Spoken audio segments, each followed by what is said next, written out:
that's complaining need to be accountable. And I'm just being honest. You know what I'm saying? Like, and he know this. I don't know the whole story, but I know that one is trying. And I mean, 11 could be a little better with how he respond to things. And they was friends before this. It's like, man, but things have changed. And I understand that because life happens. But it's the business side that we have to make sure that we don't let the personal get in the way of the business, and that's what we got to do better as right now, because we know it's an issue. Everybody's seeing some things, but we need to be able to talk things out as men. You know what I'm saying?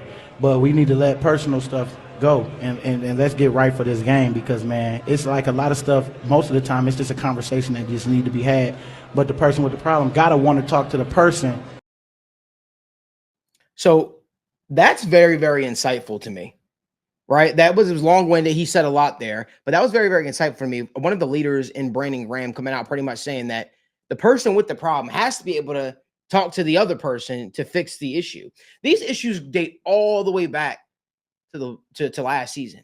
There was a little bit of, issue back and forth in the Eagles locker room. Luckily, I have some people that I know that kind of put me in the know when it came to things.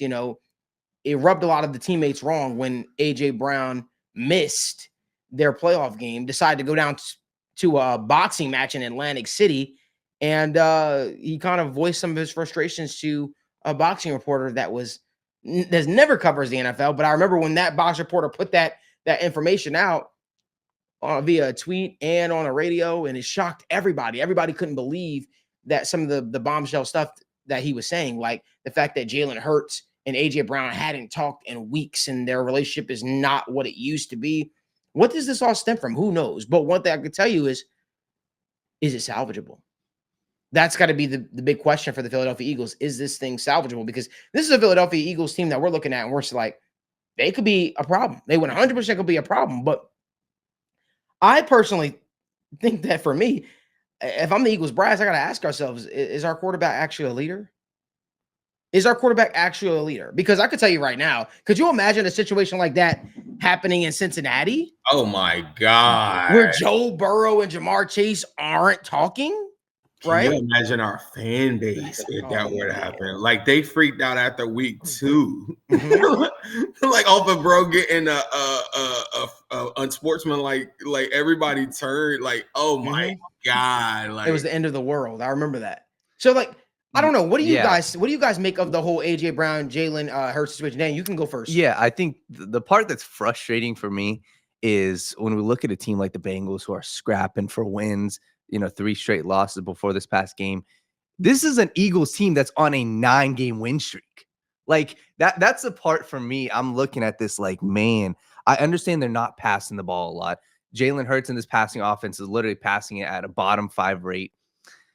And I understand you could have lost that Panthers game. And I understand your offense isn't running on all cylinders, but man, you are on a 9-game win streak. What are we talking about here?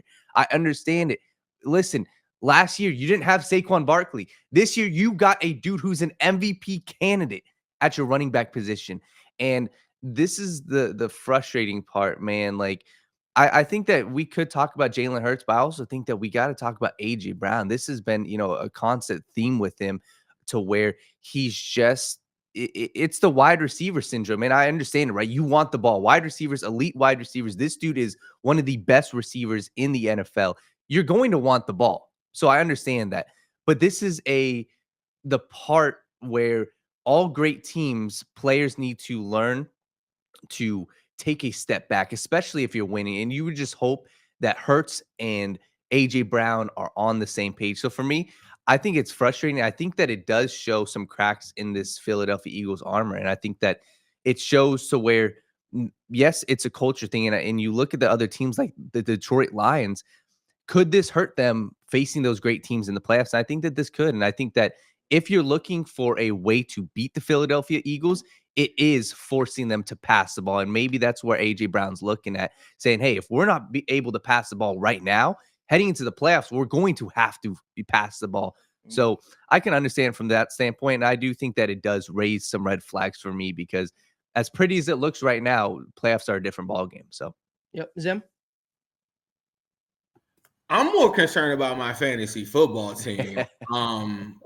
I got AJ Brown, and we're headed to the playoffs. I got a first round bye, so maybe they get their stuff together, and we go and win this championship. I got money on the line, but no. In all seriousness, I do think in the long run it will pop up, and it's kind of unfortunate because I don't really have a dog in the fight. I don't hate the Eagles or anything like that. So, but I do like to see, like guys just, come together and, work things out. I hate that it's even public like that, honestly. Like that, I'm just not the off the field stuff. I don't know if people really been following me for a while. I just don't really get into it as much. When I was a non-believer in Hurts coming out of college, I didn't think that he would ever be as good as he is now. Now, a lot of people can credit the offensive line and the scheme and all these different things, I'm sure. But we were literally having an argument in one of my group chats about like a top 10. And I was like, I got Purdy over him and they were killing me. And I was just like the elements of going through a first read in your progression and different things like that. You still see them running variants of read option and different things like it's simple to me. Yeah. And to me, I don't know.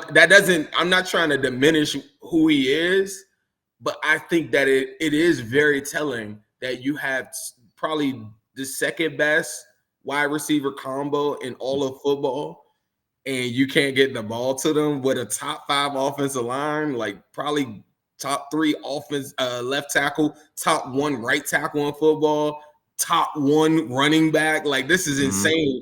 Defense balling, top GM in the football, and you can't get the ball to these guys. Like that is very concerning.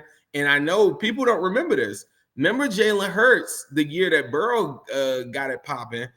My argument where they thrust him into a top 5 like conversation, my argument had always been Joe Burrow took the worst offensive line in football to a Super Bowl.